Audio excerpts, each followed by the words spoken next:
One of the easiest ways to ruin a Cape Town itinerary is to choose activities based only on how good they look. You see a beautiful restaurant, a wine estate, a beach, and a viewpoint. So you put all of them into the same day. Then you realize they're nowhere near each other. And suddenly, half of your holiday is being spent in a car. If you're planning a trip to Cape Town, where you're going matters almost as much as what you're doing. So in this video, I'm going to show you how to plan your activities based on location, so you can actually enjoy your trip instead of constantly traveling from one side of the city to another. Before we begin, don't forget to subscribe to our channel and give this video a thumbs up if you find it helpful.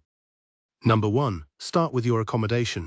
Before you start filling your itinerary, look at where you're staying. Are you in Camps Bay, Sea Point, the V&A waterfront, the City Bowl, Constantia? Your hotel should be your starting point when planning each day. For example, if you're staying around Camps Bay, it makes more sense to build a day around the Atlantic seaboard and nearby areas, rather than scheduling something far away in Constantia first thing in the morning.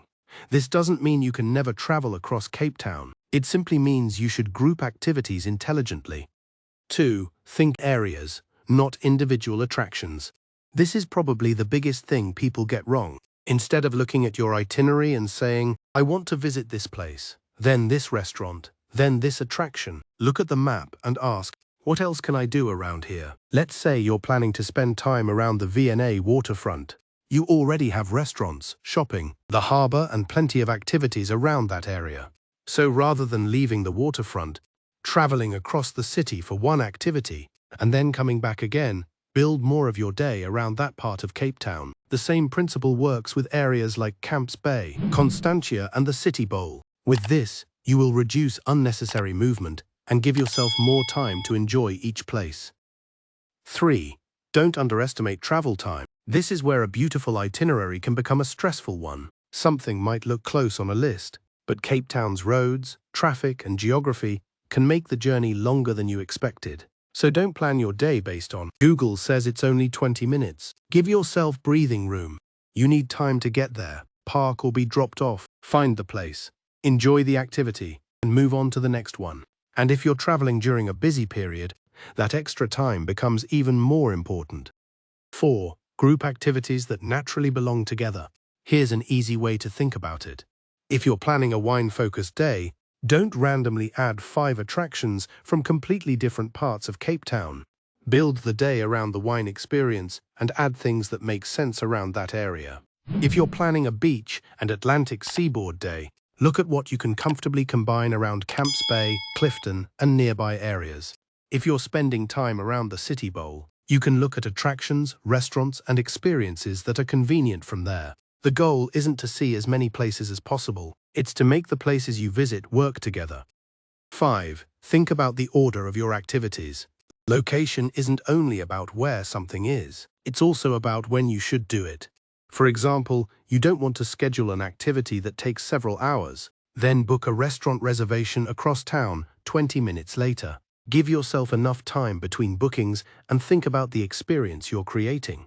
Maybe you start with an activity in the morning, have lunch nearby, continue with another experience in the afternoon, and finish with dinner or a sunset spot.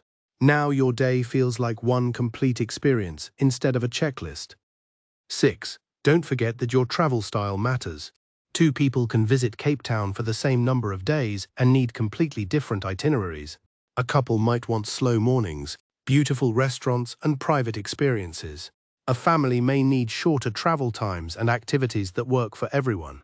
Someone traveling for adventure might be happy moving around more, and a luxury traveler may prefer private transportation and a slower, more comfortable schedule. So don't copy somebody else's Cape Town itinerary just because it worked for them. Build your itinerary around how you actually want to spend your holiday. 7. Transportation. Once you've grouped your activities by location, you can decide how you want to move around. Maybe you start with an activity in the morning, have lunch nearby, continue with another experience in the afternoon, and finish with dinner or a sunset spot.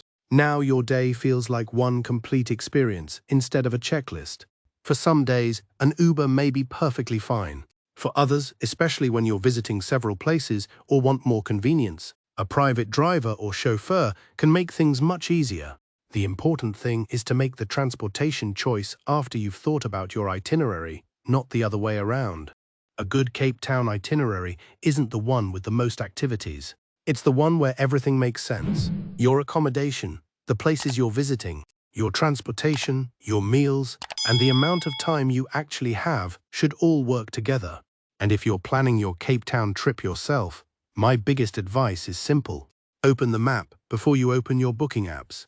Look at where everything is. Group your activities by area and leave enough time to actually enjoy each experience. And if you don't want to spend hours trying to piece everything together yourself, that's exactly the kind of planning a travel planner can help with. At Javug Worldwide, we can help coordinate your Cape Town itinerary, accommodation, transportation, experiences, restaurants, and other details around the kind of trip you actually want. If Cape Town is on your travel list, you can reach out to Javug Worldwide to start planning. Thank you for watching, and I will see you in the next video.